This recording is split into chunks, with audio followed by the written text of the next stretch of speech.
adapting to shifting consumer behavior economics, navigating strategies for elevated customer satisfaction and retention. And for the same, I would like to introduce the speaker. Ms. Juhi Shah has over 13 years of tenure in the field of e-commerce and digital marketing, with a track record of delivering excellent results for both domestic and international. Her achievements include scaling digital businesses, optimizing advertising spends, and driving a marked market share growth. She has used data-driven strategies to increase customer acquisition and retentions, resulting in substantial cost savings and business growth. Her expertise spans global market and varied sectors, and her contribution to the industry have been recognized with prestigious awards like ET Women Leaders Awards. She is currently Head International E-Commerce and Global Digital Center of Excellence at Marico. In the past, she has worked with large organizations like Myntra, Ecommerce. And ladies and gentlemen, please join me in welcoming Ms. Juhi Singh, Head International E-Commerce, Global Digital Center of Excellence, Marico Limited. Let's have a huge round of applause for Ms. Juhi Singh. Hi, good morning, everyone.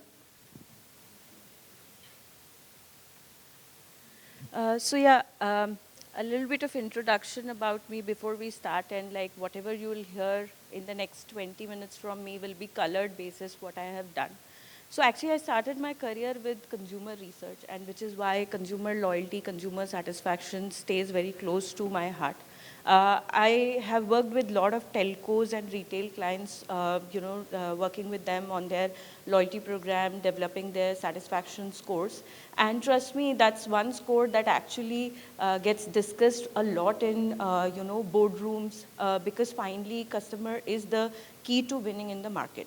And nothing gets changed even now with, advent of digital. Post that I actually went on and leading, marketing for a startup, which was a edtech startup.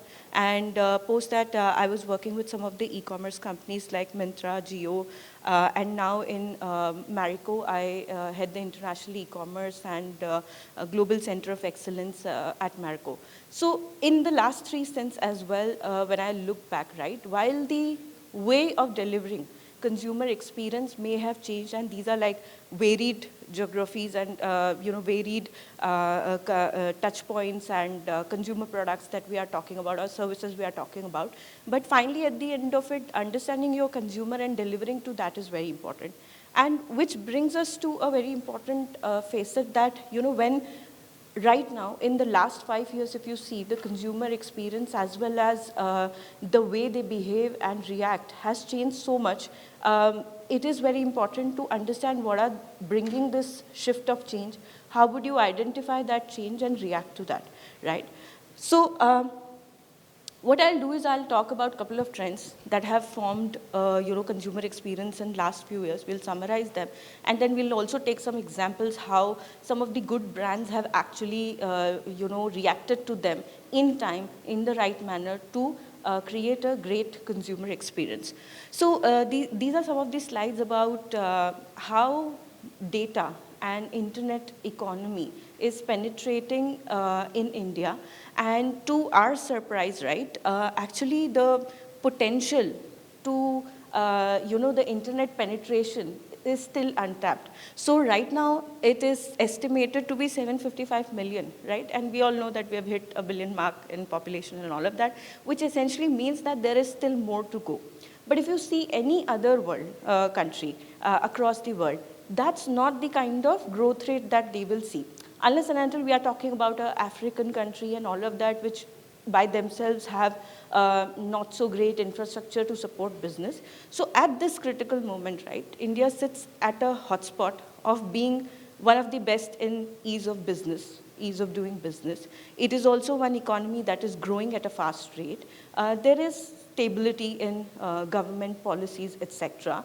And hence, what is also happening is, because of the penetration of internet, the cost of data that at which it is available, it becomes one of the places where consumer is enjoying and is spoiled for choices, which is why every day you see one or the other startup getting funded. You see surge of those startup becoming a unicorn and unicorn, and there is consumer base yet to support more, right? Now, coming to the next one, what they are doing, and whenever we think about an internet consumer, it's always this colored thought in our mind that, that consumer is sitting in some of the metro or at max, let's say a tier 1 or tier 2 city. They might be watching a Netflix or Amazon Prime. They might be, going to work 9 to 5, maybe not. And why I'm saying this is because if you look at this data, now it's no more the consumer that is urban consumer who's spending more time on internet, but it's actually the rural consumer who's spending more time on internet. So the next set of audience that is going to be on internet is actually more women, more vernacular, more rural. And what it actually does for our businesses is that the whole set of communication, which was probably in just English, just focus on key OTT, English OTTs, etc., is going to get changed. And hence, as a strategy, your communication needs to be more short video formats, local video formats, so like things like a Hoi Choi or a Moj or a Takatak and all of that have started to surge. So it's no more, let's say, the national apps that are trending. It is more vernacular and all of that are trending, right? So what are they doing actually online? And when we cut this data further and look at IMI report, what it tells is that it is now spread across town class. It is now spread across. So it's not just, let's say, content consumption that is happening. There is also internet penetration, online learning, and there is online gaming, which is emerged as one big sector that is also trending, right? So some very, very starking stats, just to make that point again. Rural has more social media users now than urban. Like, just imagine, like, one consumer that you always thought, how can we reach out to them, now has access to internet and social media. You could almost reach out to them in the language that they understand, in the mode that they understand, in a colloquial sense that they understand, which brings to picture that the whole concept that we thought, personalization and micro-segmentation is actually going to come to life even more as we proceed, right? Second is social networking has gained a lot of acceptance. So we see, actually for one of our brands that is in Vietnam, this trend has already come to life, which is Lashi. And 60% of our sales actually happen on TikTok shop, okay? So what's going to happen is now, suddenly we were trying to perfect our playbooks for Amazon. We moved to quick commerce. And now this whole new animal of, doing a social shopping is going to be the future. So that's the second trend that I wanted to talk about. Digital payment, it's not a secret, right? You visit any international country, you will see that the amount of penetration that we have for digital payment is not so outside. So right from a chai tapri to a dhobi to a auto guy to a sabji wala to your maids, you can actually pay through a GPay or a PhonePe or a Paytm, right? But that is not the case outside. Like even as high as Dubai still has only iPhone Pay to an extent, but it is still not that high. So what it also does is that there is a chance that in a business like ours, you could also get connected to your retailer through a mode that is feasible, right? So, for example, a PhonePe and a Paytm is sitting with such a huge B2B data that one could actually target these retailers and build direct connect with them. Lastly, proportion of female, like I said, which is a very good thing, specifically for the business like ours, which is heavily dependent on beauty and all of that. So what's going to happen is that from a co-usership, right? A lot of women were using their, let's say, husband's phone and things like that to make that choice. it suddenly becomes a single usership. So a lot of, again, behavioral data is now available about this cohort of consumer that you always wanted to target in more detail. And now she is the single choice maker of the household, right? So with whatever she decides on digital, she will buy, whatever she likes, she will watch, and so on and so forth. What is more starking is that for the first time, when this report has been released, actually the non-active user base in India is smaller than active user base. So this is the first time the active internet user base is actually in majority, which for all businesses actually is a good thing, because the more you could reach out to a connected consumer, the better it is. And it is also equally important that this non-active user base gets connected and you understand, because they are going to be forming the bulk of future. Now I'll move to a very different context. I will move to e-commerce. So like I was touching upon very, very quickly, that there has been a change in the behavior as how share of wallets are moving. And if we look at this data from Redseer, what it tells is it's not just the e-tail marketplace that is growing, but it's also the surge of D2C brands that is increasing. Now what happens here is that, and we have acquired a few brands like Beardo, Just Herbs, True Elements, Plix, etc., and globally Olive and Pureit. What it does is that it gives you a chance to reach out to a consumer who is extremely niche and has a very different mindset while purchasing. It also gives you an option to increase your share of wallet. So for example, in past, let's say only a Parachute and Saffola was reaching everybody's household. Now potentially even a Setwet, Livon and Beardo and all of that are also reaching. And typically what we have seen is that if you have hit the mark, right, the loyalties in these brands are even far higher. They are ready to pay a premium for a product that actually suffices their need. So I'll take an example. Beardo, I hope some of you are users of that. So what it does is, what it did is largely entered the market first ever. While everybody was talking about male grooming, they touched about an aspect which was never touched before, which is beard care, right? And from there, it didn't restrict itself to just beard product. It became a lifestyle and a cult in itself, right? And the user stickiness is actually one of the best in class that we have seen. But what they have done to engage with this audience is create a community. So people who are relatable to each other, they talk about beard care, but they also talk about this hairy masculinity and things like that. It is well represented by some of the celebs, obviously, which creates like the awareness, but more importantly, the product is so good. The website experience is so good. There is a Beardo VIP program that is so good that people stick with that, right? Coming to the next part that I wanted to talk about is that the monthly shopper user base is on surge, which essentially means that this behavior is here to stay.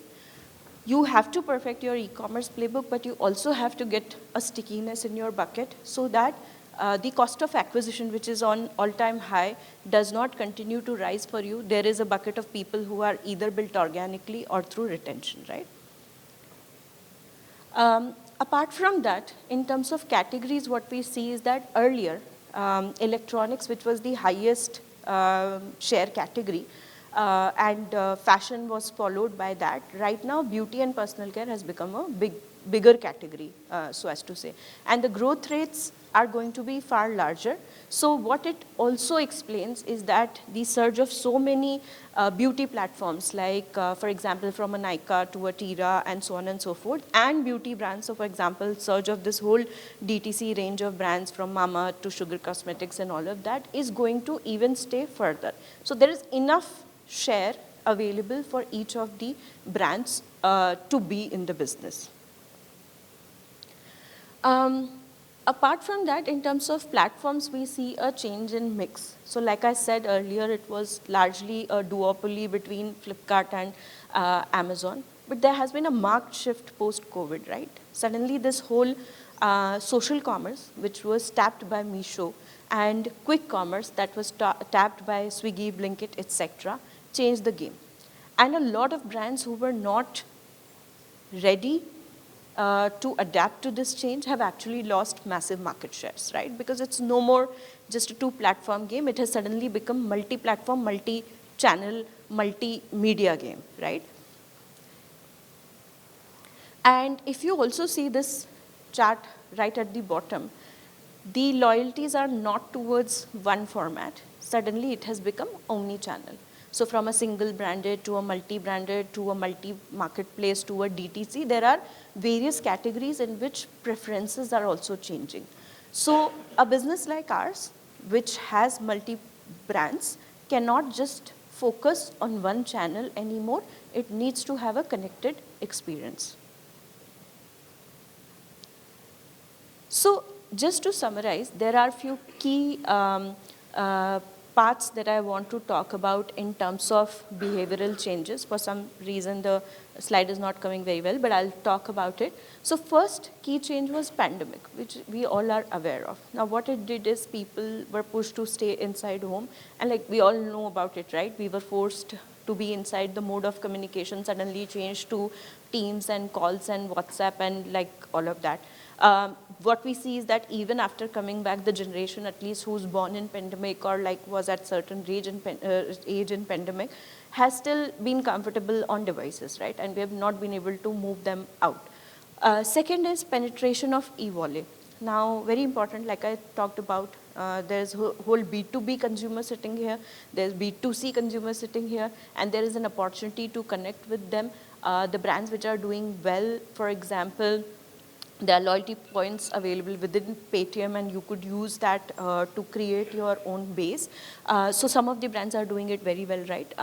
Second is this whole 5G, 3G, 4G journey. So what it has done is that it's not just about internet speed, right? It's playing with your mind, and it's also setting this expectation that if the data needs to, or if the browser needs to come up so fast, so is the consumer experience, so is the response to my query, so is everything else in life. So suddenly this whole instant gratification, my response to escalation times have gone down, and which brings a big problem for the brands to manage their TAT and first response time. I think some of the earlier speakers also talked about this part of surge of conscious and connected consumer. So now suddenly what has happened, and this will get further explained when I talk about Gen Z consumer. There is so much time available to them. They like being on internet. They have the capacity to read at length on internet and go beyond. So when they do this research, right, they understand this whole, beyond economy, the earth factor, the cleanliness factor, the back of pack factor very, very well. And what it does is that they start checking everything, and they can do that, right? Because they are doing it on internet much more faster instead of visiting every store. To say that your product contains ABC, so the whole surge of this paraben-free, sulfate-free cosmetics also came from there. Obviously, there is a little bit of influence from US, but more importantly, back of pack has become the hero. So a lot of brands, for example, one of the ones which we acquired, True Elements, talks about, if you could scan the code, you could actually trace the farm from which it is sourced. And suddenly this whole consumer experience has then changed. Okay, I know that it is sourced from a real farm. It does not have any, ingredients that will harm my health, and so on and so forth, right? Secondly, similarly, same thing for packaging. So the moment this consumer has become conscious, you see a lot of brands suddenly taking a sustainability oath. They are talking about ESR initiatives in next 5 years. There is an agenda in every large organization overall. So this is actually also because of the fact that the consumer has suddenly become so aware, right? Other part is the investment boom and the inflation cycle. So it has two very different angles to it. One is the whole investment cycle has suddenly created a lot of, heroes and local riches and startup fascination and all of that, which has in a way brought down the age of luxury, right? So let's say earlier, if I were to say earlier, 10 years back, People used to have a milestone that by X age I will have this big car, by Y age I will have a house so that I could retire and things like that. All of that age has suddenly come down, right? So why that age has also come down is because it's like I have worked hard for it.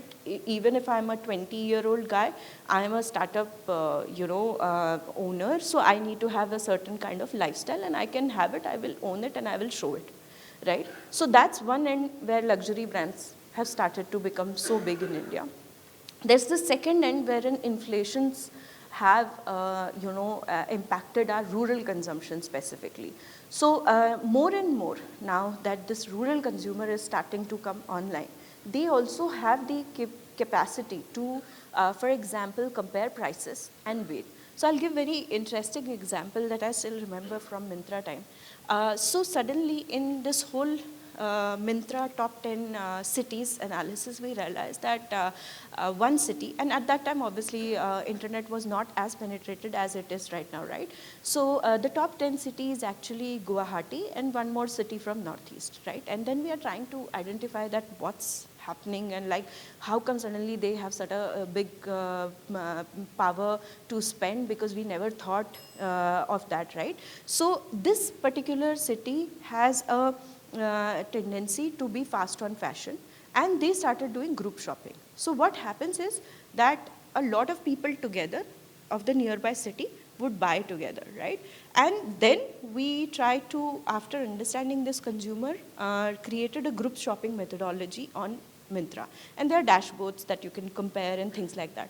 So what I'm trying to arrive at is that if you try to nudge at data and see these nuances in more detailed manner, you would be able to create an experience that works for that consumer. And lastly, disruption of business model. Again, like there are DTC's brand, like Google to Netflix to all of that, who have changed that. And my last slide really is about this whole Gen Z.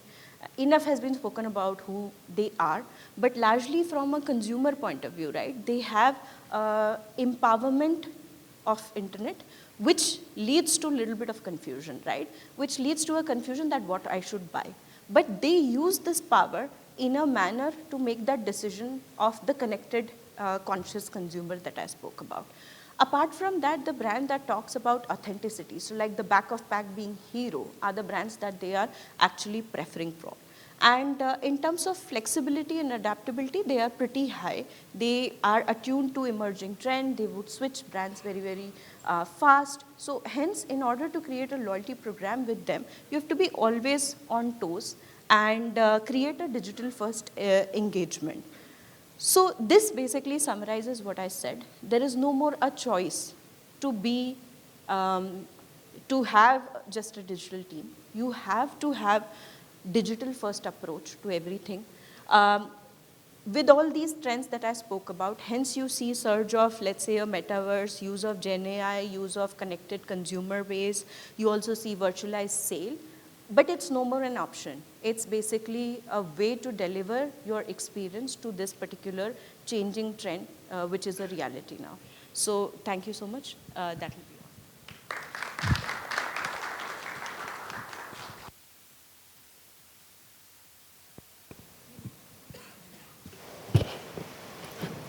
Thank you for sharing wonderful insights. And now I would request Ms. Aarti Sankaran, Principal Consultant Digital Experience Salesforce, to join us on stage and felicitate.